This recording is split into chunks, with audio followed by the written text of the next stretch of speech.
पहलगाम में हुए आतंकी हमले के बाद भारतीय सेना की जाबाज कर्नल सोफिया कुरैशी और व्योमिका सिंह द्वारा पाकिस्तानी सेना पर किए गए प्रहार और भारतीय सेना द्वारा ऑपरेशन सिंदूर में दिखाए गए अतुलनीय पराक्रम, शौर्य और साहस पर राष्ट्रीय सुरक्षा हेतु नागरिक एकता मंच ब्यावरा के तत्वावधान में विशाल तिरंगा यात्रा निकाली गई। इस तिरंगा यात्रा में हर वर्ग, हर समाज के लोग शामिल हुए, जिनकी जुबा पर नाम था तो सिर्फ वंदे मातरम और भारत माता की जय। इस तिरंगा यात्रा की शुरुआत मां वैष्णो देवी मंदिर परिसर से प्रारंभ हुई, जो पीपल चौराहा, मेन मार्केट, जगात चौक, अहिंसा द्वार, AB रोड होते हुए जय स्तंभ पुराना बस स्टैंड पर संपन्न हुई। तिरंगा यात्रा में हजारों नगरवासियों ने शामिल होकर भारत माता के जयकारे लगाते हुए भारतीय सेना के शौर्य, पराक्रम और वीरता पर खुशी मनाई। तिरंगा यात्रा का जगह जगह पुष्प वर्षा कर भव्य स्वागत किया गया।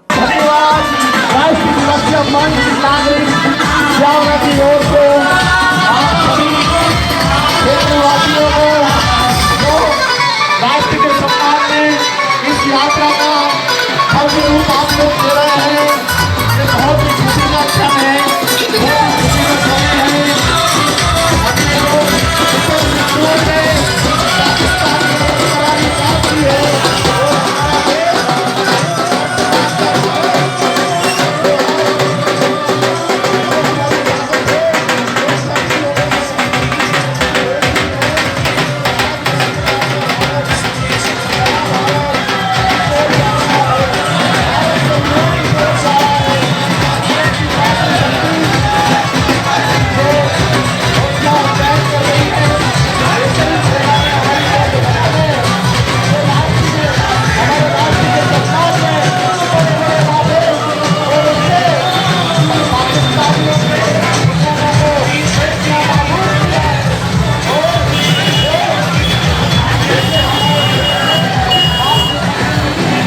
हमारा तिरंगा यात्रा के माध्यम से हमारे सैनिक भाई भी यहाँ खड़े हैं, हमारे बीच में हमारे साधु संत भी यहाँ खड़े हैं। तमाम भाइयों की ओर से मैं ब्यावरा शहर के नागरिकों की ओर से हमारी सेना के नौजवानों को अपना ये शुभकामनाएं भेजना चाहते हैं। आप सीमा पर डटे रहो,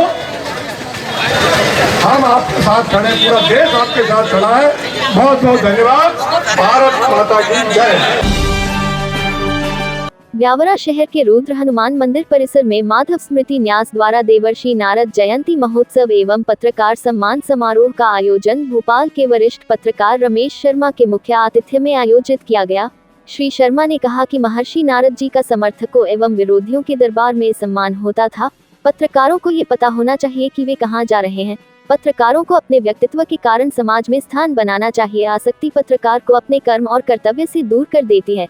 एक सफल पत्रकार के मन में हमेशा प्रश्न उठते रहते हैं, उसकी जिज्ञासा ही उसे अच्छी खबर के लिए प्रेरित करती है। जिस पत्रकार के मन में जिज्ञासा उठती है, मानकर चलिए संसार को नई उपलब्धियां मिलती है। नारद पुराण की कथाएं दिनचर्या का महत्व बताती है। पत्रकार को खबर का ज्ञान होना चाहिए। पत्रकार अपने लिए नहीं जीता, वह समाज के लिए, संस्कृति के लिए और राष्ट्र के लिए जीता है। नारद शब्द की व्याख्या करते हुए आपने कहा कि नारद जी का हर व्यक्ति से संवाद हुआ है। नारद जी ने सक्षम व्यक्तियों को जागरूक किया है। नारद जी वहाँ पहुँचे हैं, उन्होंने सक्षम लोगों को जागृत किया है। वो ये जानते थे कि कौन व्यक्ति है इस समस्या का निराकरण कर सकता है और समस्या को निराकरण करके सत्य की स्थापना को कर सकता है। समस्याएं, एक बात ध्यान रखिए, समय अगर गतिमान है तो उसकी गति में सकारात्मक भी है, उसकी गति में नकारात्मक भी है। अंधकार और प्रकाश साथ साथ चलते हैं। जिस दिन अंधकार समाप्त हो जाएगा, प्रकाश का महत्व भी खत्म हो जाएगा। इस चीज़ों में आपको अध्ययनशील रहना है और अध्ययनशील रह कर के आगे बढ़ते हैं। कितनी ऐसी चीज़ें हैं जो हम उनको देख रहे हैं, हमारा माइंड सेट हो गया है। पत्रकारों को कई बार मान के चलता हूँ तो पत्रकार इस दुनिया का आदमी नहीं होता, वो कहीं और से आता है और वो अपने लिए नहीं जीता, वो समाज के लिए, संस्कृति के लिए और राष्ट्र के लिए जीता है।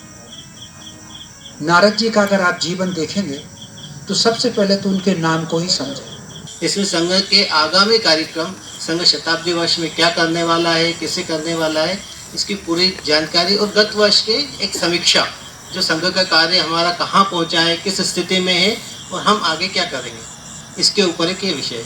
इसी शताब्दी वर्ष में संघ ने कुछ विशेष कार्यों को कार्य करने के लिए कुछ संकल्पित किया था, जो पंच परिवर्तन के विषय हैं, जिसमें संघ सोचता है कि इस तरीके के इन 5 विषयों के ऊपर अगर हम समाज में काम करेंगे तो उस पंच परिवर्तन से व्यवस्था परिवर्तन करते हुए समाज में कुछ परिवर्तन ला सकते हैं। इस आधार पर संघ ने 5 विषय तय किए थे। वो विषय हैं समरसता, कुटुंब प्रबोधन, पर्यावरण, स्वदेशी और नागरिक शिष्टाचार।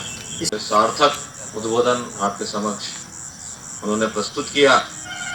मैं माधव स्मृति न्यास की ओर से उनका हृदय से धन्यवाद ज्ञापित करता हूं, उनका अभिनंदन करता हूं।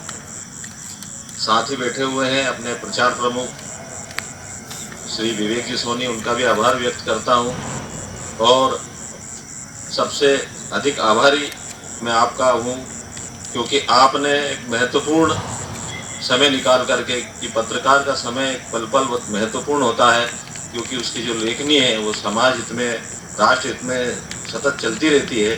तो ऐसा आप एक अपना अमूल्य समय देकर के यहाँ पर उपस्थित हुए हैं और आपकी लेखनी एक क्रांतिकारी परिवर्तन की ओर चलती है। तो मैं आप सभी पत्रकार बंधुओं का भी माधव स्मृति न्यास से आभार व्यक्त करता हूँ।